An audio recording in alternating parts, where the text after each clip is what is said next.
So Avi, my one-man panel, how are you? I'm doing all right. The fires are gone, and I will never take smoggy LA air for granted. I can breathe again. Right. Yeah, yeah, I yeah. used to say that there are only two bad things about LA: the traffic and the air. And now I'm just going to say there's only one bad thing about LA, and it's the traffic, because the wildfire air. I didn't love feeling like I was in the shithole filter for Netflix. That's yeah, that's a little bit sad that things had to get that bad for you to to be like, well, the smog is like fine. As the world continues to suffer, I find villains quite relatable currently. Not just as a queer person, that's an entirely different conversation, with the vilifying of expressive and smart-mouthed and sexually confident figures that are just very in their own power against the status quo and all. But isn't exploring your sexuality bad? Yeah, no, that's true. We're a city on a hill. Very puritanical. Basically the Crucible right now. I mean, Yeah. When I kissed my first boy, instantly I was like, I want to murder everyone. yeah. Sex and death are not that different, right? Little death. Le petit mort. I mean, and if you're a necrophiliac, both are involved. That's oh. Oh. That was good. I mean, that's a lot more than just a petite mort, isn't it? Everything is on fire, literally. It feels like so many people are happily walking into their own undoing just to feel right. So many racist white men would rather see the world burn than see things change. So many white people are so used to being comfortable and playing victim to anything challenging, including putting a mask on their fucking face, or just realizing that just because you don't have a KKK cone on your head doesn't mean that you're not racist. Black people are still dying at the hands of police despite the wave of protests since the murders of George Floyd and Breonna Taylor, and so many more. The world is sick in so many ways, and so deeply it really seems like there is no solution in sight. Between calling my senators and donating to causes when I can around the revolution, I have been thinking a lot about standard villains in media and how they connect to the nihilistic and bitter feelings that we're all experiencing right now. And if you're not experiencing those feelings, I don't really know what to tell you. They're probably not watching your video, to be fair. I used to get a lot of people that are like, "Oh, you're so angry all the time," and I'm just like vaguely gesticulating at everything behind me. As a kid, we all grow up watching villains that want to do something to the world in some sort of way, to change it maybe, to rule it, to mind control everybody, to destroy it, to rebirth it. This is across all media of all kinds. American shows, anime, comic books, manga, JRPGs, Western video games. Whichever medium you usually consume, villains can truly make or break a story, right? When we observe villains as kids, we usually observe them in a pretty binary way, I would say. It's pretty much how the creators probably intended them to be anyways, and more likely than not, it probably gave us a rather, let's say, rudimentary view of the world, a dichotomous view, let's say, that needed to be unlearned down the line by stories that had more nuance to them.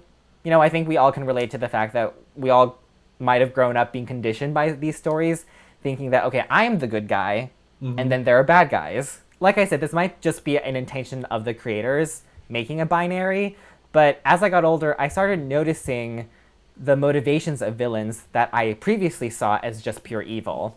For a while, especially after the 2016 election, I kind of even am starting to realize that I get them, and I really understand them. Queen Beryl from Sailor Moon, she has a pretty classic story about wanting the power to take over the world. For the majority of the arc, she is also quite standard for a Monster of the Day episode, right?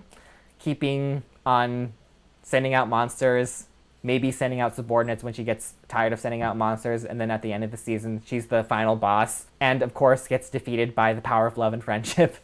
But to be honest, I found something in some of her last words before she is defeated by Sailor Moon. So basically, she says that this world is not worth saving, and that people are just bad, and that this world is putrid, and that, like, why would you want to risk your life protecting a world like this? Because it's been so cruel, and it's been so just unforgiving, and so apathetic. I started thinking about her backstory, of unrequited love. She's speaking more about the fact that she's had to live with that unrequited love for literally multiple lifetimes for Mamoru, aka Prince Endymion. Mythos from Tales and Symphonia. She wanted to create a world full of lifeless beings.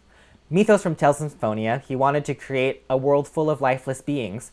Angels in this case. In this world, angels have no emotions, no feelings, none of the five senses, and it would just be a world for his sister and him. And then there's Nyx from Persona 3, who is this godly force that is coming to end the world and is said to be unstoppable. Now, let's talk about what makes all of these villains just a little bit more relatable. Beryl is essentially saying that the world is too rotted, too messed up. Why would anyone want to save it? Does it deserve to be saved? Everyone can relate to that right now.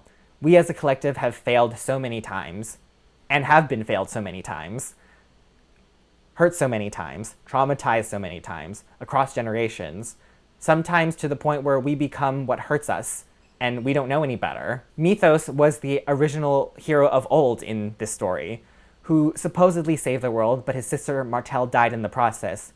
He carried on for hundreds and maybe thousands of years only to want to find a way to revive his sister and bring her back. Of course, this drive becomes bitterness over many, many years.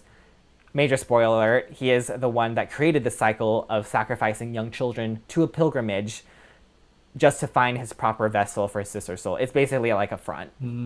There's a story like of sacrificing and of a pilgrimage, and it's meant to it's a sacrifice to create more balance or to ask for more mana or life force to be added back into the world. But then in actuality, it's just because he wants to find a body to put his sister in. And this was the only option he could think of to end discrimination against half-elves like him, creating a world of lifeless beings where people don't have a real mind or personality of their own. This is the same discrimination that got his sister killed, I believe. Racism is something that probably will always happen as long as us humans are alive.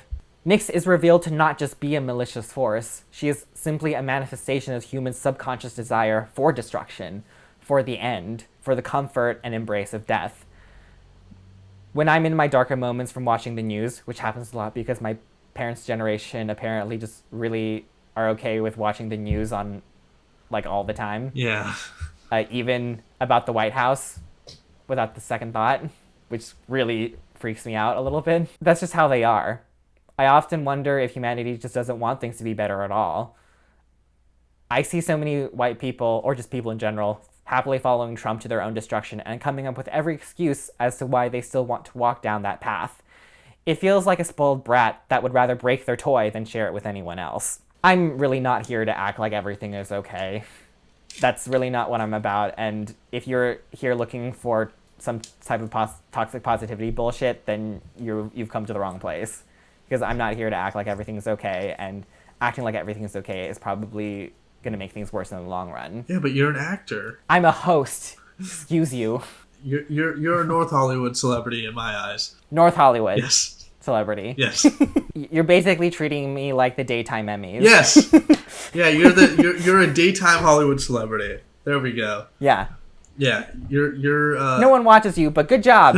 Toxic positivity is how we got into this mess in the first place. That's not to say that I don't have the capacity to be happy, but it's a tempered happiness, just like how I try to temper my sadness and my anger. I want to just quickly remind everybody that these times are not normal, and like I just said, this is all the fault of people not learning from history and would rather see the world burn than just to simply shift their views on their own power and the way that they use it. Things are bad, and so bad that every now and then, not all the time, I think about these villains and say, they do have a point. Because many villains have experienced the dark parts of humanity so much that they can't see the world for anything else other than something that needs drastic change. Yeah, I think the value of villains in content or in our, in media is that they usually have the same, or a good villain will have the same inherent goal as the hero or as the people who are doing goodness, and the whole idea is that they're going about it wrong, right? I think about Black Panther and Killmonger, and his whole thing is both of them wanted a better access for their black brethren Killmonger's approach was war and treat them like they treated us, and Black Panther's approach was no, let's open ourselves up. Rip Chadwick Boseman. But oh man, yeah, that's still hard to believe. yeah. But like I think about that a lot too, because even in these cases, like where like the villain is like, why would you care about this world? Like I agree with that a lot of the time. Things are kind of shitty. People have shown that they'd rather be selfish than caring, and yeah, and it's funny because I was ruminating over this concept also that violence is also based out of fear, which I guess is kind of obvious, but you kind of never stop to think about it like that. I don't think it's obvious. For me, right? Thank you. Because it's this sense of like, in order for me to feel safe, I have to act on someone else. Yeah, exactly. Like power, like violence begets power, which calms your fear inside. I think any person who leaps to fighting as opposed to understanding is usually someone who's very fearful and cowardly. I actually don't know if I wrote this down, but this actually opens up a really great thought that I've always had, which is thinking about how like sometimes when you think about it, like these stories of villains being defeated can also be this allegory of like a revolutionary being subdued by more moderate people too, to be honest. Harry Potter. Oh, like let's just focus on like slow change, and we'll just trust humanity to like do whatever the fuck that they do. Yeah. I almost sometimes do feel villainized when I do share my views, because a lot of people do want to play the hero sometimes, and they do want to be like, oh, let's like just stay positive and let's just like look on the bright side of things. I want this thing to change, and then the hero's like, no change. Yeah. Whenever they do that, I'm just like, well, I agree with the villain. Cruella de Vil. Sure, it's shitty that she wanted 101 Dalmatians kids, but she's kind of a smart villain. Like, she is a very powerful, understanding woman. It's just this sense of, like, okay, Ursula's a bad person. Whose fault is it that she's a bad person? Maybe it's King Triton, because obviously, like, she has to, like, be more underground and more, like, in hiding. Yeah. It really does make me sad thinking about how it's like, yes, like I get to feel heroic because I get to defeat this person who is likely more older than me. The hero, the villain's usually older. Yep. And they've just experienced more of the world, and so they just happen to be more bitter. And they've been hurt a lot by the world, and so now they're being hurt more. Yeah. To a degree. Yep. Yes, I'm going to be the hero, and I'm not going to reach out to understand you, really. I'm just going to, like, defeat you. Yeah. And now you're gone, and I don't have to worry about you anymore. Yeah. Right, so villains, they're these people that want this drastic change. And everyday people are just too entrenched in their daily routines and comforts to help them or call for change with them. This world is hard, sometimes even unbearable. I'm recording this while there's still no end of the pandemic in sight, and everything is definitely heightened in terms of emotions. I'm witnessing people thinking they are good people for giving space to extremism. But that's also why I take pride in finding a way to keep hope, as cheesy as that fucking sounds. I know that sounds really anime.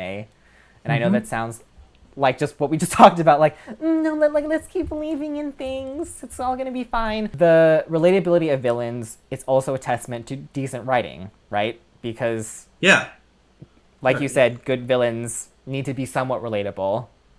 They need to be relatable. They need to be complex. It is very easy to write one dimension. How do you write 3 or 4? Yeah. And, it makes me think about how, on the surface, Kylo Ren is a pretty one-dimensional villain, but he's actually not. Like, I actually think it quite makes sense how he's so unstable, and how, like, Darth Vader was such, like, this figurehead of evil that he like worships him in this really creepy, fucked up way. Yeah. And just wants to be him so badly. I think it's always helpful, of course, to always have a villain that's not evil for the sake of evil, the mustache twisting and everything. And this is a good way to process my negative emotions and also work on my empathy to a degree. Also, now that I'm older, I can genuinely feel pain in my heart for them. I'm still going to beat them to a pulp and save the world. But as someone who has been out of school for quite a while now, I've also experienced and bared witness to the cruel and apathy of man. how predictable man is, how many don't care or will outright deny someone's struggles unless they know someone or have experienced it themselves. I really get mad when that happens. Yeah. Well, you have to have a daughter to know how hard sexual assault is, right? Right. And also, if you are straight and, have dated women before or are married to one, then you're not a misogynist anymore. We can also talk about how our society lacks general emotional intelligence. I really think that we should have some classes about soft skills and emotional and interaction type things in schools. And also, basic, maybe fact literacy. I took I was just thinking about this. I took calculus BC. I do not remember what the limit of 1 plus x over x is, but I would have very much appreciated learning how to talk to people and and also resolve just conflict. I've talked to you about this before privately, right, Avi, about how it'd be really nice if we could also, get home ec classes from Asia, learning how to fucking feed ourselves. Yeah. We can also talk about how easy it is to use our language and our minds to talk ourselves in or out of anything. How we can be so fearful and so desperate that the only way we can feel some semblance of power is by violating someone else. Mm-hmm. And I'm not just talking about assault. I'm talking about violating in any type of way, psychologically, emotionally, verbally. So it makes me think, maybe these stories aren't just stories about the battle between good and evil. They can also be allegories for the inner struggle between despair and hope within ourselves. That's definitely how I've been seeing the battle between Sailor Moon and Beryl. It really takes real strength to still believe in this world despite how, as Beryl says in the Viz dub, how putrid it is. And it really is putrid right now. But I can't help but see some faint glimmers of hope, especially in the protests against police violence in June and July. So let's keep fighting for this world and the guardians who fought for it. Take care of yourselves, because according to astrologers, who also knew 2020 was going to be a shit show and a steaming pile of shit, 2021 is also going to be quite rough. Oh no. I didn't need to know that. The whole story of Lucifer is, and the devil in the Bible has always been interesting to me, because I'm like, wait, so you got rid of the guy who was curious and asked questions and stood up to you. Right, and also an angel that actually gave a shit about humans, right? Yeah. Didn't he? Yeah, I mean, that's the whole thing, is he gave him the apple of knowledge. Knowledge is important. It's key to how we exist. Oh, that I didn't realize that it's kind of like a parallel with Prometheus, because Prometheus was punished for giving fire to humans. Yep. Yeah. I love being a surface level religious scholar. I studied.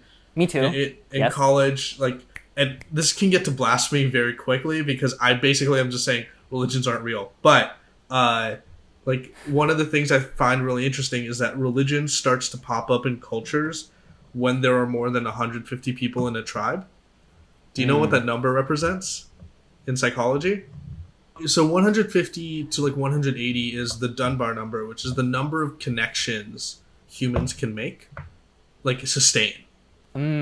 So it's the number of people in our heads that we can constantly keep alive. And so if you're the chief of a tribe or of a group or village or whatever, and you have more than 150 people, well, how do you make sure every single person is moral? Well, you create a story about an ever-present, always loving, always powerful being that's watching over your every step, right? And when I remember learning that, I was like, oh, that's so cool. Even whatever someone may believe, religion is like that. And so I always think it's interesting that in almost every religious story, there are people who are punished for asking questions.